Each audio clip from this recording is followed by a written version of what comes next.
Good afternoon and welcome to ThinkTech Asia. It's Tuesday, May 5th, 2015. I'm your host, Keith Bettinger. A little later on today's program, we'll be welcoming our guest, Dr. Nat Bletter, who joins us today at the ThinkTech Lyceum from Madre Chocolate, located just around the corner in Chinatown here in Honolulu. Dr. Bletter and I are going to be discussing ethnobotany, traditional ecological knowledge in Asia. We'll also be discussing Madre Chocolate's adventures in sourcing sustainable cacao from Asia and elsewhere in the world. But before we begin, I'd just like to give a special shout out to all of you joining us from Chengdu, Phnom Penh, and Pyongyang. Your well wishes over the past 2 weeks that we've been absent and fan mail are greatly appreciated. And even though I don't have time to personally respond to every single letter, know that we read them all and that we love you all. So the internet is truly a marvelous thing as it enables us here at ThinkTech Asia to reach out to billions of viewers in Asia and around the world. So to our legions of loyal viewers, as you already know, in addition to our streaming broadcast, our program will be uploaded to YouTube later, so you can watch it again and again. And as always, if you have any Asia-related events to publicize, please contact me at keiththinktech@gmail.com. You can also send me questions and comments directly via Twitter at KCCGeography. Now, on to our weekly news summary of important events around Asia. First to Southeast Asia, where the government of Indonesia announced this week that it will stop sending domestic workers to 21 Middle Eastern countries after the recent execution of 2 Indonesian women in Saudi Arabia. The 2 women were executed in April for murder. Indonesia has long complained about the treatment of domestic workers in countries such as Saudi Arabia, Qatar, and the United Arab Emirates, and will implement the freeze, which is intended to be permanent in 3 months. Maids already working in the affected countries will be allowed to stay and continue their jobs. The move fulfills a pledge made by new Indonesian President Joko Widodo to stop sending maids to Middle Eastern countries and reflects a longer-term ambition on the part of the Indonesian government to stop sending domestic workers abroad to any destination. Demand for cheap labor is high, not just in the Middle East, but also in countries like Singapore, Thailand, and Malaysia as well. For example, Indonesian maids became sought after in Singapore when the Philippines banned its maids from the city-state in 1995 when a Filipino maid was executed, allegedly for killing another maid and a local Singaporean. Though the domestic workers provide an important source of revenue for the country via remittances, frequent stories of abuse inflame public ire, fueling discontent over the practice. Many human rights organizations refer to the domestic worker business as a form of human trafficking and forced labor and debt bondage. In 2013, Amnesty International released a report that thousands of domestic workers from Indonesia were being duped into working in Hong Kong by brokers and agencies solely focused on profit.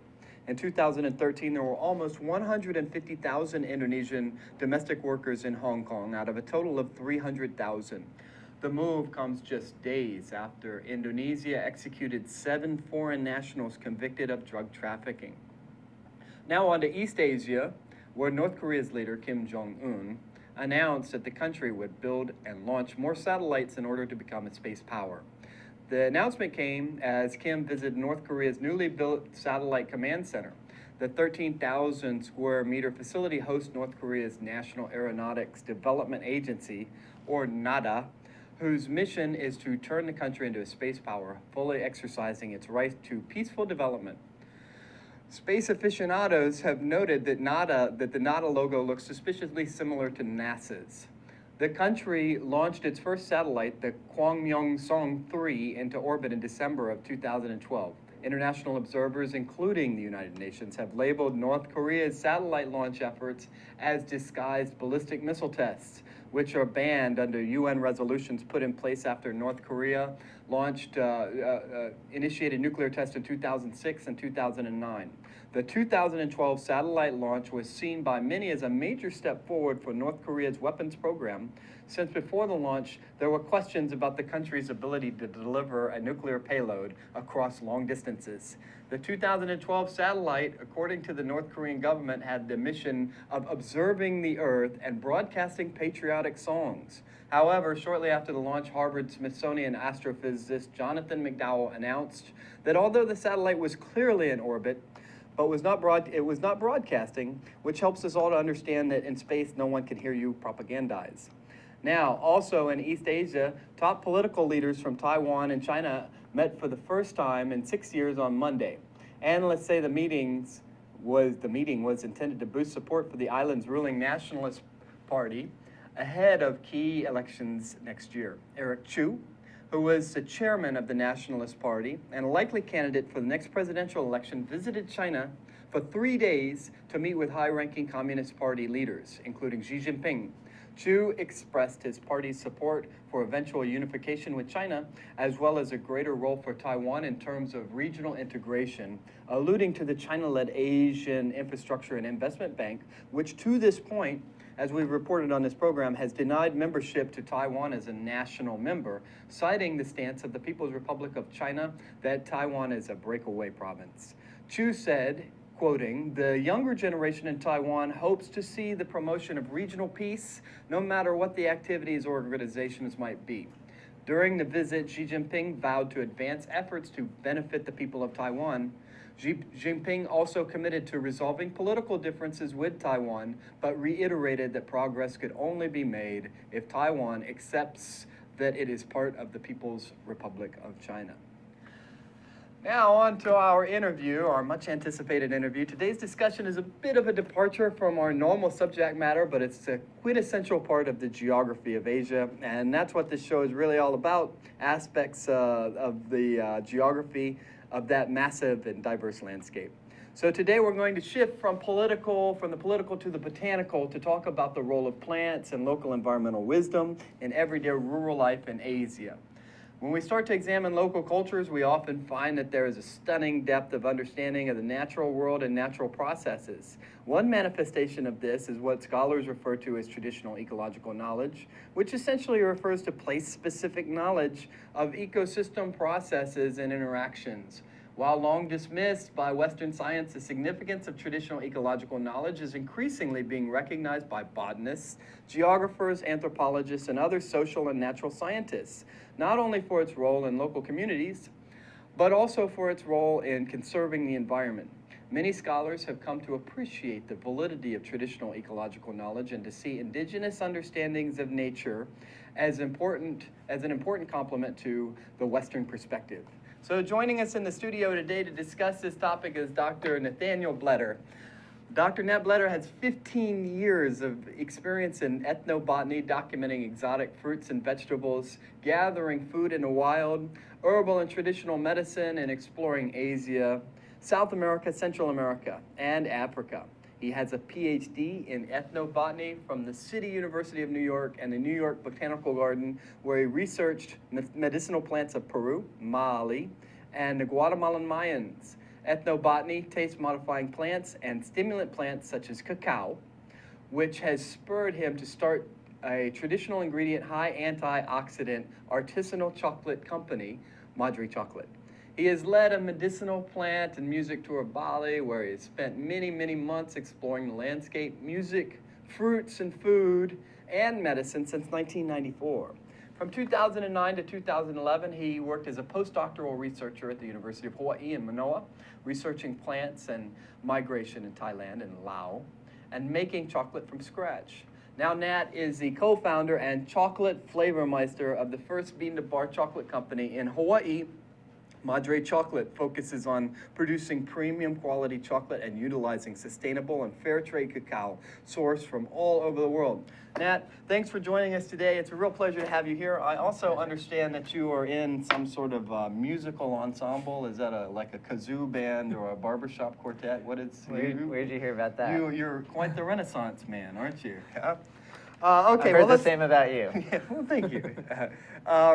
So first of all, let's start with the basics here. Mm-hmm. We're talking about ethnobotany. I think that we take it for granted that we know what that means, but it's an interesting word, this ethnobotany. And just to make sure that we all understand what that is, what is ethnobotany and what does it entail? The most basic explanation is just, if you break down the words, it's ethno and botany, so sort of anthropology and botany combined. So the way that people use plants, the way that people interact with plants. and any relationship with plants. So it can be about medicinal plants that I studied for my PhD. It can be about food plants that I was looking at more in my postdoctoral work. It can be about, construction plants. Are there actually any plants in this? I'm not sure if this is made of plants. Well, this is made from Definitely. some This plants. is made of a polyester plant. There you go. For plants for ornamentation, for ceremony, those held a really central role when I was working in Northeast Thailand and Laos, ceremonial plants. So it can be any possible interaction with plants, anything useful. So whenever I first find out about some new plant, find something in the wild growing here in Hawaii, I always ask, well, what do you do with it? How do you use it? How do people take advantage of this plant, basically? Right. Well, that's fascinating. So it's not just a natural science focus on the biology of the plant, Right. but it's also more of it blends in social sciences and an understanding of what the plant means for society, for the community. Exactly. So it's more of a holistic approach to understanding human-plant interactions, would you say? Yeah, and it's a great way to connect with people from all over the world. I always find that people love to talk about some food or dish or ceremonial plant when I meet someone from, even a place I haven't been, like Myanmar or something. I say, oh, I love, the lapet, the fermented green tea salad that you guys make. And Wow. their eyes will light up. So it's a great way to connect with Make people. a connection with people. Well, that's fascinating. Well, so if you're merging social sciences, anthropological research, and as a geographer, I would say geographic research as well. Definitely. With natural science, that seems like a fairly complex endeavor. So could you tell us a little bit about what is involved in ethnobotanical research and how you go about doing it? Yeah, I mean, a lot of people say, oh, you study ethnobotany, how do I keep my house plant alive? Or they ask, what's the other thing? I bet you love that question. I try to be, I remind them that botanists kill plants for a living. We have huge libraries full of millions of dead plants called herbaria. But I try to be a bad botanist and keep some plants alive. Because I also love to cook, especially Thai and Lao and Indonesian food. So I like to have all those ingredients around me. But it's also, we're not herbalists. A lot of people say, oh, you studied medicinal plants. Like, what do I do to cure my arthritis? And we as ethnobotanists, even if we're focusing on medicinal ethnobotany, we're not necessarily learning a plant that's used for every possible disease like a herbalist or a doctor would. So we'll focus either on a particular group of people, a particular region of the world, a particular plant family, or maybe a particular disease, and try to explore the process of how people learn about those plants and how they exchange information about them, and how it's passed on through generations is a really important topic now, with a lot of the traditional ecological knowledge you're talking about disappearing as people migrate from the rural areas to the cities. Wow. So this ethnobotany is not some sort of a countercultural movement, but rather it sounds like it's a fairly rigorous science, yeah? It is, yeah. It was actually started in the 1950s, I guess, is the easiest place to peg the beginnings, with a Harvard botanist named Richard Evans Schultes, who actually studied a lot of psychedelic plants from South America, especially. He worked in Colombia, Venezuela, other parts of the Amazon. So it does have this roots in what some might call a counterculture thing. But, and it is definitely a social scientist, so sometimes ethnobotany as a discipline struggles to prove itself with other hard science. This is like, molecular biology or something like that. Right. So, especially in universities, even though there's a huge number of students who are really excited about learning ethnobotany, it doesn't always have support in the administration or among other faculty members, because people say, oh, it's not hard enough. We're the numbers. It's just descriptive. So. Well, that's interesting. Okay, well, we'll return in just a moment and continue our discussion of what ethnobotany is and how it relates to Asia. But right now, we're going to take a break. So we'll be back in just a moment. This is ThinkTech Asia. I'm Keith Bettinger. We're joined by Nat Bletter today, and we'll be back in just a moment. Thank you. Hi, I'm Jay Fidel. That's Ted Ralston.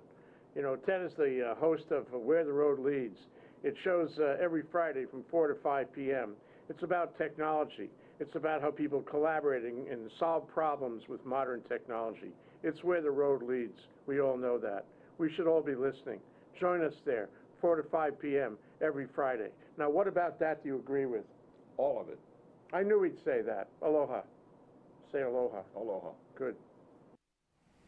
Aloha, I'm Hunter Hevelin, host of Sustainable Hawaii here at ThinkTech Hawaii. You can tune in every week on Thursday at 2 p.m.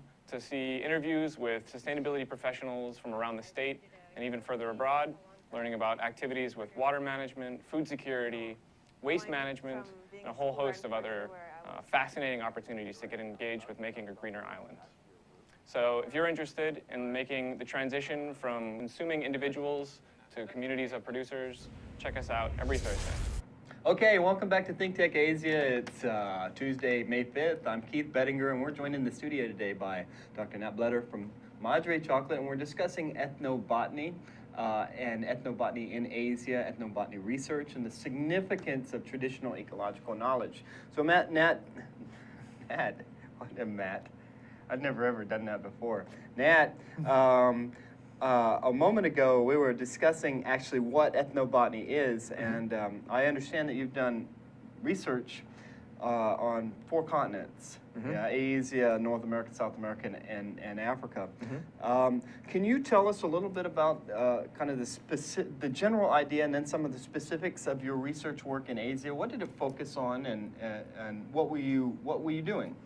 I was specifically working in northeast Thailand or Isan area and central Laos, PDR, and looking at plants and migration and how people in that area brought new plants from abroad into their lexicon or their pharmacopoeia of plants. And how they then also exported them to all the Asian immigrants who are coming here to Hawaii. Right. There's huge Thai and Lao populations here, especially on Oahu. Wow. So, and a lot of the introduced plants we have in Hawaii are coming from Asia. So. Yeah, so we know that for our native species here, that the rate of arrival, I want to say it was on average 1 species every 500,000 years. Sounds right. And the majority or a significant minority of those came from Southeast Asia. So that's the biggest contributor to the native flora here in Hawaii. But then that process accelerated pretty significantly, first with the canoe crops that were brought by the old Hawaiians, and then as we started to have an influx of migrants from Asia, more and more things started to come. Yeah. So what are some of the notable things that were brought to Hawaii from Asia, and how have they changed the landscape here? I'm trying to think of the ones that I like, that I enjoy having here. Things like ivy gourd, which is you see growing on almost every fence here.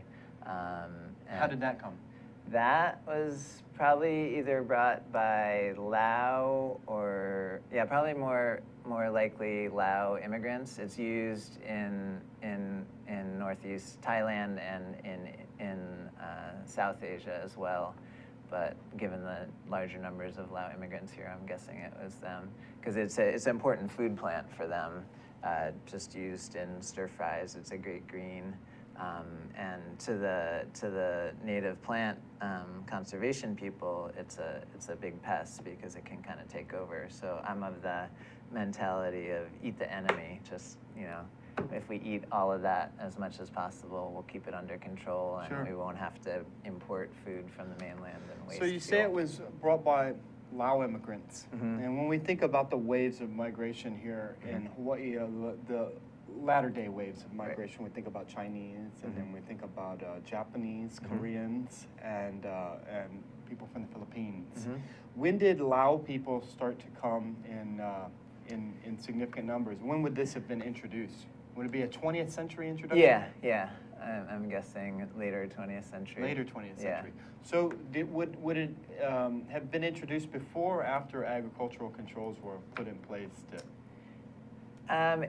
It's likely it's after agricultural controls. It's just so hard to screen Is that right? for that. Mhm. I mean, I've experienced where I've come in and even declared fresh fruits and vegetables that I've had and forgot that I had other things in my bag that had just sort of like drifted to the bottom, some Right. other fresh fruit. And they I'm would. not sure if you should say that on TV.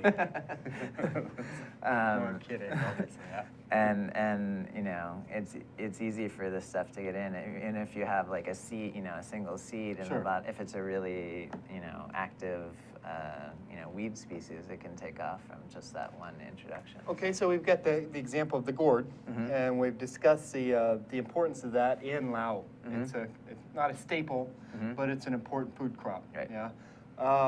Is it in Laos? Is it cultivated or is it? Oh, yeah.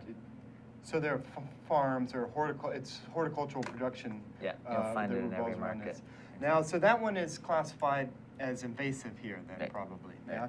Is there any contribution, 20th century contribution from Southeast Asia to the Hawaiian agricultural landscape that is not invasive? So we see things like dragon fruits and like that. Dragon fruit is actually originally from the Yucatan Peninsula. Oh, is it's that right? associated, yeah, it's called Papaya. You may have seen it taken acai's place as the new, like, the bowl thing that you have in the morning. It's all Papaya bowls now.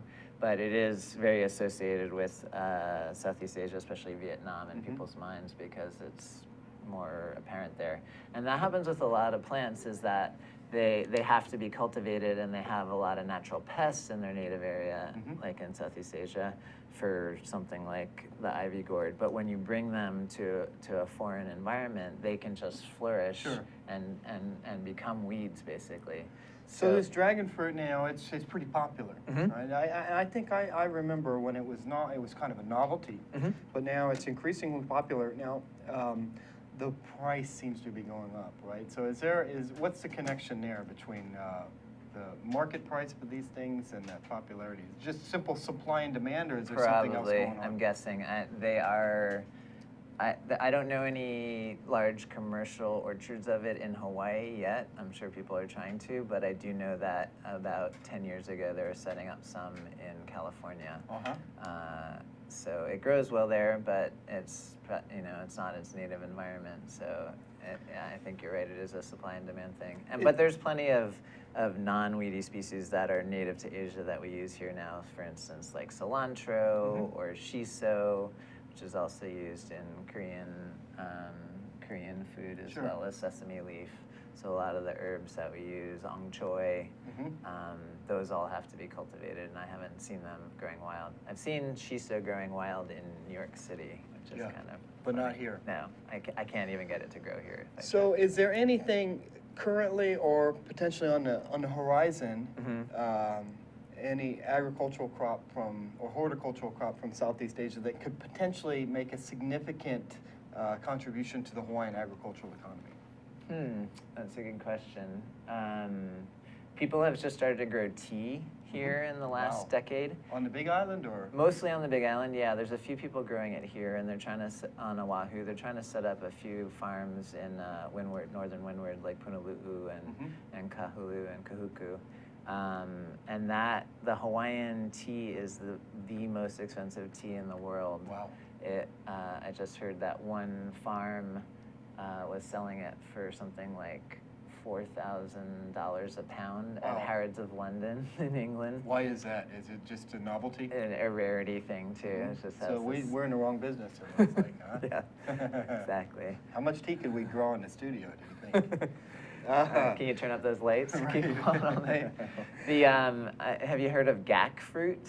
I have not. That needs a little bit of marketing campaign on its name to really take off. Sounds like But I think it'll be another of what I call the antioxidant fruit of the month club. You know, it was blueberries last year, and then pomegranate, and then acai, and now pitaya or dragon fruit. So I think the next one is going to be GAC. Could you spell it? GAC. GAC. I So think we that's should corner the market on GAC. Totally, yeah. I just saw some posts online of people starting to grow it on the Big Island. Right. And it's bright red and spiny, and it looks kind of crazy, even crazier than the dragon fruit. What do you do with it?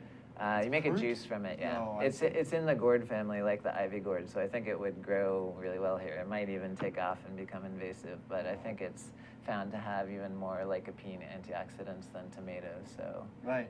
If that's what you're going for, it's got a ton of them. Well, that's interesting. So it's neat to see the connection between Asia and the agricultural landscape here. Now, if we travel to Asia, one of the things that you are ethnobotanist, and so in my mind, ethnobotany fits under kind of the broad umbrella of traditional ecological knowledge, because you're studying how this particular plant fits into a local culture. Yep. So, based on your research and based on what you've seen, why is traditional ecological knowledge, and you said that some of this knowledge is being lost. Yeah. And I've witnessed that myself in my own research in Southeast Asia, but in your opinion, why is traditional ecological knowledge and ethnobotanical knowledge important to local communities when we have quote-unquote Western science? There's these kind of waves, these boom and busts of agriculture that I've seen happen here in Hawaii, but they also happen in Asia. So maybe like 10 years ago, it was all about growing rubber trees. And they were pushing that in Isan and Laos, and now that's even moved into southern parts of China. Sure. So basically what happens then is they go from subsistence production or community-oriented production to market production, and move from polyculture into monoculture, things like rubber, things like palm oil, etc. Right. And what I saw as maybe the next wave in Isan was that everyone had been told by the government or commercial ventures coming in to plant as much eucalyptus as possible. Wow. That is going to be great for paper pulp, and they were setting up processing facilities to buy as much as anyone could grow. And so everyone planted it, and then it turns out that it sucks all the water out of the farmland. Yeah, it changes radically alters the hydrology. Yeah. And so a lot of these areas are super dry now, and they can't grow any more of their traditional native crops anymore. When it's taken over by this Australian imported plant. And same thing happened in California in the past too. Is that right? Yeah. Everyone thinks of California as these big groves of eucalyptus, but that's a totally foreign plant. Wow. And so from the thing that I found most in Thailand especially was that people, even though they're quite conservative in the dishes that they'll eat, they're very good at introducing new crops into that. So I brought some plants from Bangkok that they didn't have in Isan, and I showed them to them, and they had never heard of them or seen them before, and I said, oh, you can't even eat this, it's just an ornamental, it doesn't have that many uses. They're like, oh, give me the seeds, I'll plant them right now, and they literally stuck them right in the ground, so they're really ready to accept new plants, and that's great in that they're really adaptive, and they'll try anything, but it can be problematic in that if these plants take over, both geographically and in their mind about, they'll lose a little bit of knowledge about traditional plants. What do you suppose is the reason for that? For this openness, this adaptability. That was something I didn't quite figure out. I spent my 3 years there just trying to figure out this paradox of how are they so conservative but yet so open. And I was trying to compare Thailand, which has had an open economy for much longer than Laos, which has only been open for about the last 50 years, to see if I could see a difference between those two and give some explanation of the question you're asking about why. But I think Laos is probably heading the same way. So And it might not be that people in Thailand are necessarily more adaptive or open than other areas. It's just something that I was looking at specifically. I see. Well, all right, we'll take a break here. We'll be back in just a moment. That's really fascinating. When we come back, we'll continue the discussion. This is ThinkTech Asia, and we're joined by Nat Bletter today. We're talking about ethnobotany, traditional ecological knowledge in Asia, and we'll be back in just a moment. Hi, I'm Ethan Allen. I host Likeable Science on ThinkTech Hawaii, and I do this because I care about science literacy in Hawaii. I want to spread the understanding that science is a vital and interesting part of everyone's life. I want to make sure the broadest possible spectrum of people understand the beauty and the value of science and realize that science plays out each and every day of their lives. I want you to understand that science is fun.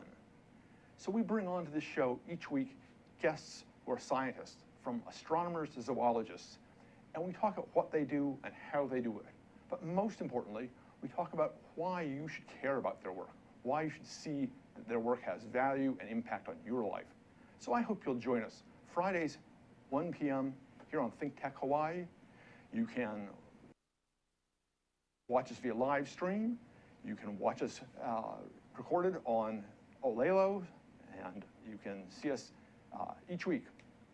We hope you'll join us. Okay, welcome back to ThinkTech Asia. I'm your host, Keith Bettinger, and today we're talking about ethnobotany, traditional ecological knowledge, and the Asian botanical landscape. We're joined by Dr. Nat Bletter from Hawaii's own Madre Chocolate. And just a moment ago, we were talking about transformations of the landscape as local communities move from subsistence or community production into market-oriented monocultures, and how there's a potential for loss of a significant corpus of traditional ecological knowledge and place-specific ethnobotanical wisdom to be lost. And my question to you, because I've seen this, I'm not an ethnobotanist, but in my own research and conservation in Indonesia, I've seen this as well, as Indonesia moves towards palm oil cultivation. Right.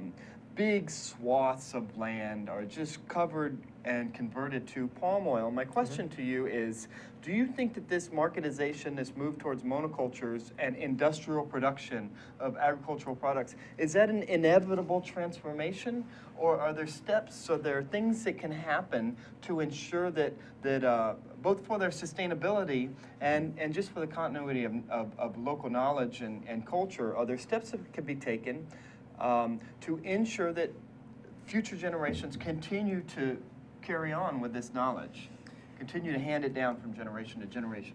Yeah, that's a key question, and that's another reason I was studying Southeast Asian immigrants in Hawaii, because in general, immigrants will freeze the history of the language and TEK at the point when they emigrate. TEK being traditional ecological knowledge, yeah.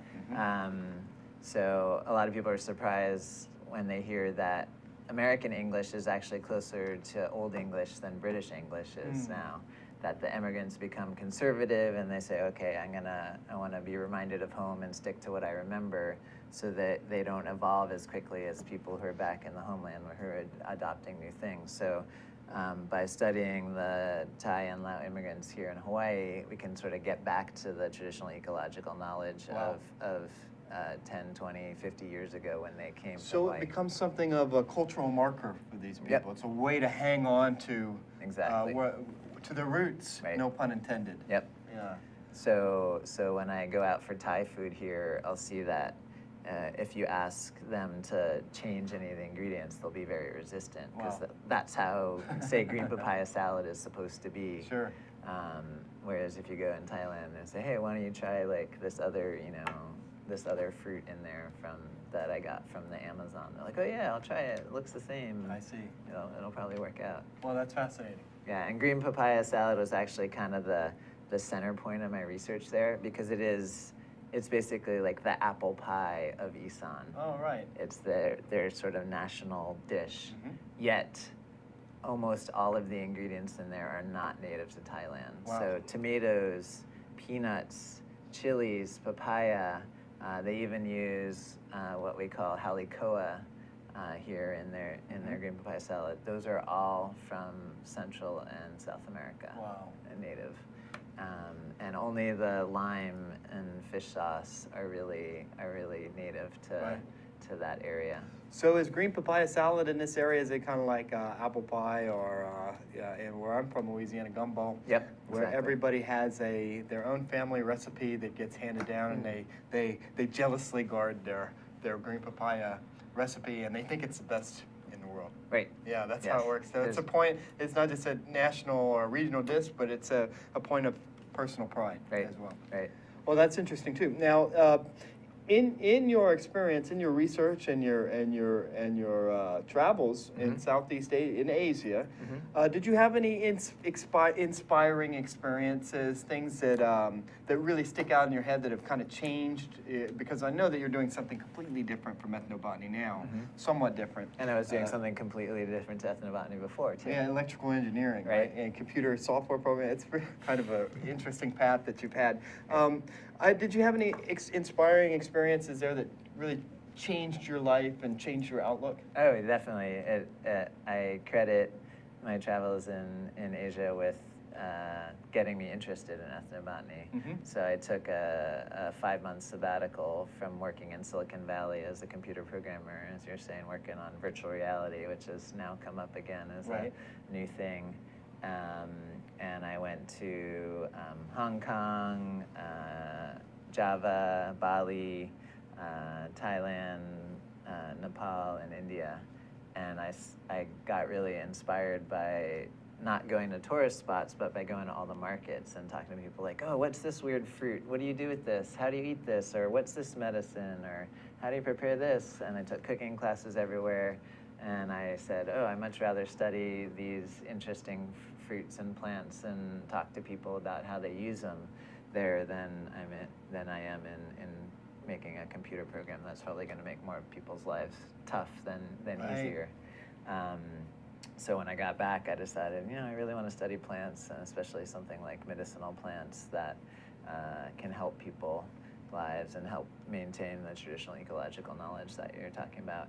And so I went back to school for it, and I was originally going to do my field research for my PhD in Indonesia, because that was kind of what inspired me. That's where I spent the most time. I see.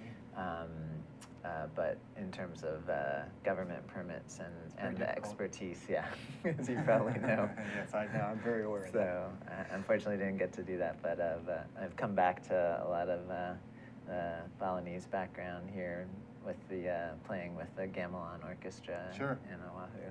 And also the first time I ever tasted the fresh cacao fruit that we have here was in Bali. So this is growing all along the streets of Ubud and many other places. Have you seen it? Yes, I have. All over Java and other places you've worked. Because Indonesia is now one of the largest exporters of cacao in the world. It's moved away from its native area of Brazil because we don't have the pests for it in Indonesia. And most of it is grown for the cocoa butter for the cosmetics industry. Right. And then when the cocoa butter is pressed out of the cacao bean, you're left with cocoa powder, which they then sell to places like Hershey's, Cadbury's, Nestle's, etc., and who add in a little bit of cocoa butter, but mostly other fats. So that's why I call that chocolate a cosmetic byproduct chocolate. I see. Yeah, we're very familiar with the cocoa butter here in the studio here, because there's an aura, there's a kind of a cloud of cocoa butter in the atmosphere for time to time. So now moving on, these bananas that you brought here, these are some strange. They're not bananas, are they? What is this again? This is the cacao fruit, which chocolate is made from. Yes, it's cacao fruit. Now, this brings us to what you're doing now, which is, and I have watched this. I've known you for a long time, and I've watched this kind of this develop over years. And this is a dream of yours that you've had for a long time, and you've brought it to reality, which is really, I have a lot of respect and admiration for that. But your current endeavor, and it's really taking off, is Hawaii's first bean-to-bar chocolate company, which is Madre Chocolate. You brought some We had a close-up a minute ago, but you brought some delicious-looking samples here. I thought we were going to spend the 45 minutes of the program eating chocolate, and I was disappointed when you said. I was trying to feed you the bananas. Right, I don't eat bananas that look like that. But why don't you tell us a little bit about how you've leveraged your experience in the field and your ethnobotany training and all of your research in this new endeavor in Madre Chocolate. Tell us a little bit about that, because it's really it's special. It's a special company, right. And it's not your traditional kind of for-profit first endeavor. So tell us a little bit about what you guys are doing. Sure. Just one correction. We're not the first bean to bar in Hawaii or the first one on Oahu. Oh, there were a couple other before we started 5 years ago. And that's a special number because today is Cinco de Mayo. That is. So happy Cinco de Mayo, everybody. And that number is also significant because one reason that the Mayans and Olmec and Aztec who discovered and revered chocolate, one reason they really loved it is because when you cut the fruit open, it has 5 rows of seeds here in the cross section. So 1, 2, 3, 4, 5. So I'm not sure if the fruit came first or that magic number came first, but because of that, they really loved this fruit, and it was used by aristocracy and royalty and deities. And I didn't know this whole world when I first tasted cacao in Ubud, Bali in, what was that, 16 years ago.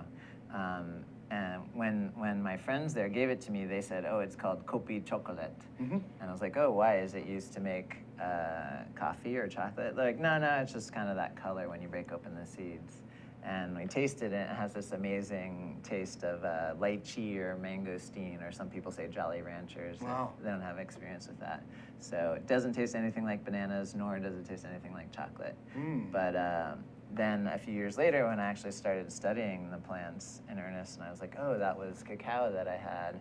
And I started to think about this process of how did people go from eating this fresh fruit to discovering this really lengthy process of making it into chocolate, because it takes about 2 months and 12 steps to turn this into a bar of chocolate. So you have to ferment it first, and then dry it, and then age it, and then roast it, and grind it, and take off the shell. So it's an artisanal process, essentially. It's Yeah. There's a craft associated with this, is there not? Yeah, it's very, very complex. And I would imagine a lot of that craft probably gets lost in scaled-up production, in larger scale productions that some of the bigger companies do. Yes. So what gets, when we just have about 2 minutes left, but Sure. Can you tell us what gets lost in that scaled-up production that's preserved in what you guys are doing? Yeah, that's a great question. So we really try to highlight the flavor of each place, so you can have geography through chocolate. So we have one bar here from Peru, from the origins of the cacao plant. I notice as a geographer, I notice your maps are not to scale.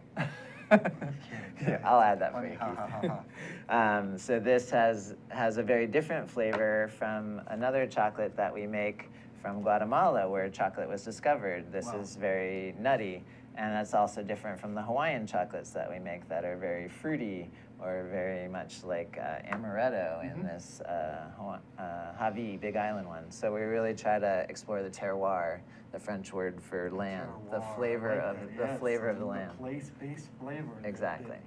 That really embodies the local environmental characteristics of a place. Oh, that's very, very interesting. Yeah. So now, can you tell us a little bit, the last question, as we close out here, what happens at the source? What's your relationship with your suppliers? Yeah, we always try to work with the cacao growing communities, work to boost them and give them back the chocolate made from their beans, because it's so rare in this world that cacao farmers who are in the tropics, disconnected from where the chocolate is made, ever get to taste the final product. So they don't know, like, I'll just grow whatever, I'll process it however, if I don't get paid more, if I don't get to see the differences. But when we send the farmers in Hawaii, Guatemala, Peru, Dominican Republic back a bar made from their cacao, their eyes totally light up. And they're just like, oh my God, I see why it's so important to ferment it this way or fertilize it this way. Special moment. Yeah, it's Well, really, that's interesting. Well, Nat, thanks very much for being here My today. pleasure, Keith. That Thanks was for really having me. fascinating, and I'm looking forward to really digging into some of this banana here. No, it's cacao, and especially some of this chocolate over here. So that's it for ThinkTech Asia this week. Thank you for joining us, and I know we've learned a lot. We really had a great visit with Dr. Bletter, and I want to express a very special mahalo to Nat for taking the time to be with us today.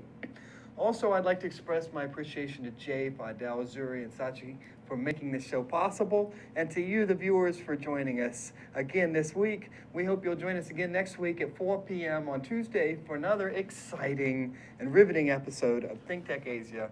Mahalo, aloha, and ahui ho.